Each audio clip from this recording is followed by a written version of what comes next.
نحمده ونصلی علی رسولہ الکریم، اما بعد۔ میں تم کو اللہ تعالیٰ اور اس کے رسول صلی اللہ علیہ وسلم اور اس کے کتاب پر عمل کی طرف، باطل کو ختم کرنے اور سنت کو زندہ کرنے کی طرف دعوت دیتا ہوں۔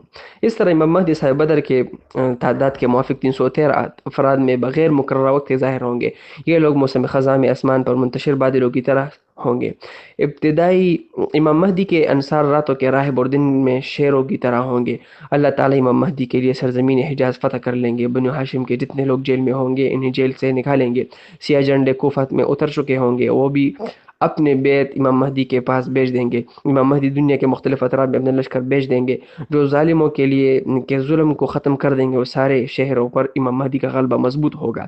حدیث میں قزع الخریف سے مراد آسمان کے متفرق بادل ہے جو بارش سے پہلے اکٹھے ہوتے ہیں۔ یہ حدیث اس بات پر دلالت کرتی ہے کہ امام مہدی کے اصحاب مختلف شہروں، ملکوں، متعدد جماعتوں اور تنظیموں سے تعلق رکھتے ہوں گے۔ اس میں احتمال بھی ہے کہ امام مہدی کے ساتھی موسم خزاں یا سردی میں آئیں گے، اسی وجہ سے حدیث میں قزع کہہ کر اشارہ کیا۔ بعض روایت میں ہے کہ امام مہدی علیہ رضوان کا ایک ساتھی پہلے سے مسجد حرام میں کھڑا ہوگا۔ لوگ اسے پہچانیں گے، وہ لوگوں کو امام مہدی کی بات سنے اور اسے قبول کرنے کی طرف دعوت دے گا۔ پھر آپ کھڑے ہو کر خطبہ دیں گے۔ امام زین العابدین رضی اللہ عنہ سے روایت ہے کہ ان میں سے ایک آدمی کھڑا ہو کر آواز دے گا، اے لوگوں، میں تمہارے مطلوبہ شخص میں اسی دین کی طرف بلاتا ہے جس کی طرف رسول اللہ صلی اللہ علیہ وسلم نے تمہیں بلایا۔ راوی نے کہا کہ یہ بات سن کر لوگوں اس کے پاس چلے جائیں گے اور امام مہدی خود بھی کھڑے ہوں گے اور کہیں گے، اے لوگوں، میں فلاں کا بیٹا ہوں، اللہ کے نبی صلی اللہ علیہ وسلم کا بیٹا ہوں،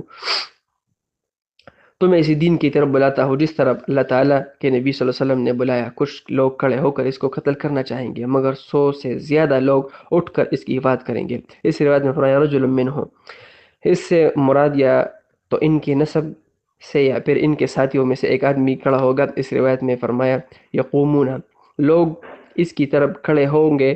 اس کا مطلب یہ ہے کہ امام مہدی کو دیکھنے کے لیے لوگ کھڑے ہوں گے جن کا نام کو سن کر لوگ کئی زمانوں سے انتظار کر رہے ہیں۔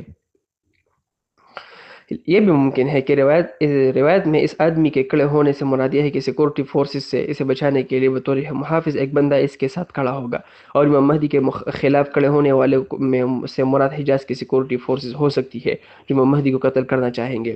روایت کو باریک بینی سے دیکھنے کے بعد یہ معلوم ہوتا ہے کہ ظہور مہدی کے لیے عام مسلمانوں کا شوق بہت زیادہ ہوگا، اس کی تلاش میں پوری کوشش کریں گے اور ظالموں سے ان کی حفاظت کرنے اور سیکورٹی فورسز سے بچانے کی فکر انہیں لاحق ہوگی۔ احادیث مبارکہ سے جو بات معلوم ہوتی ہے وہ یہ ہے کہ مکہ مکرمہ کو اس شدید اور سخت صورتحال میں آزاد کرانا امام مہدی کے نہتے ساتھیوں کے لیے کافی دشوار ہوگا۔ چنانچہ حدیث میں ہے کہ ظہور مہدی